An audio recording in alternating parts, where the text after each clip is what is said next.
Well, it's finally happened. The worst fears of gaming journalists, activist organizations, consultancy groups, and of course corporate developers has become real. We're seeing now new developers across the world not focusing on the American market and more than anything ignoring the needs and wants of all these activist organizations, where they're establishing marketing campaigns that are the opposite of what the Western developed world actually wants to see from the gaming environment. And that's exactly what we're seeing with Lords of Fallen, which is taking a decidedly anti DEI marketing strategy where they're not focusing on diversity and inclusion, they're focusing on the game's contents, and more than anything, they're actively attacking those ideals, and all much to the benefit of the game that they're producing. But who fears what and why? Of course, I'm talking about the gaming industry itself. Yes, that is true.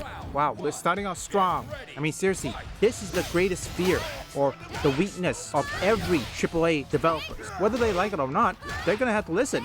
Let me just say this. How come the East is now starting, or perhaps they don't have any trouble when it comes to the video game market? How come the West is not, or perhaps they are having problems? Because they fear the gamers. You know what? Before this, they thought they were superior. They thought they could own the chuts, saying that gamers are racist, homophobe, transphobe. They didn't know that gamers have the ability as a consumer to shut them down by keeping their wallets closed. Changing that we're seeing in the market right now, where we have a lot of these Eastern developers that are just copying out of the system that America has developed across the world, at least for the gaming industry, where you're supposed to focus highly on established politics that are accepted in the world. You're supposed to take in these consultancy firms like Sweet Baby Inc. as advisors to shape the gender racial policy of the games that you're producing. And you're supposed to have a hyper modernized perspective on the output of the game that you're producing. You're there to make games that are influencing the minds of the gamers themselves and not really focused on producing content that is actually fun and enjoyable for the gamer. That is the modern gaming environment, at least for developers. And I think that's what we see with the influences that are far reaching and altering a lot of the classic franchises and characters that we do love in the gaming world, where we see the Kill the Justice League game embarrassing and overall humiliating the heroes that we once loved. And I think that is the established focus of the current market of gaming, where we're bringing in these outsiders that don't know anything about games, that are just focused on establishing their political views and having those views spread out through gaming as a conduit. And I think that is a situation we keep seeing all throughout the gaming industry, where we have these products like Concord that are politically charged items, where they're mostly there to actually promote an ideology rather than be a fun game. And I think when we see the marketing around these games, it's done in the same way, where they're saying they're about diverse causes, gender, racial issues that they want to see expressed and accepted by the gaming market. And I think this is the type of thing that has been straining the video gaming industry itself and has led to massive layoffs all across the world in general. But these activists don't mind. They're here to burn down the entire gaming industry, whether it's through failure or whether it's through success. And the failure is something that is even preferable. They want the medium to be torn down because it's a safe haven for people that want to ignore all these aspects of the gaming industry. And I think that is the thing that's frustrating the gamers. If you at least made good games, we could accept the changes that you're making. And I think that is the thing that has grinded the gears of gamers, where we're thinking, okay, you're not even trying to make good games. Your main focus is to get your ideology out there. And True to a point. Look, sometimes we gamers, we're just social outcasts. But sometimes when we allow people like those assholes in, guess what? They decided to put their own takes. They wanted to erase gamers. Those kind of people, Sweet Baby Inc., they want to erase gamers. They hate gamers. It's the reason why many gamers are either looking at the East or playing AA or indie. So I'd like to ask all of you a question. Name one game, whether it's from indie or AA or the Eastern video game developers, have you played that is fun to you? Name it in the comments. Again, like I said, I won't react to all of this. I'm gonna finish up here. And now we're seeing a pushback right now within gaming itself, where we have these once dead games like Lords of Fallen. Was a game I never really paid attention to. It barely had 400, 500 players before it started asking gamers what they want from their game.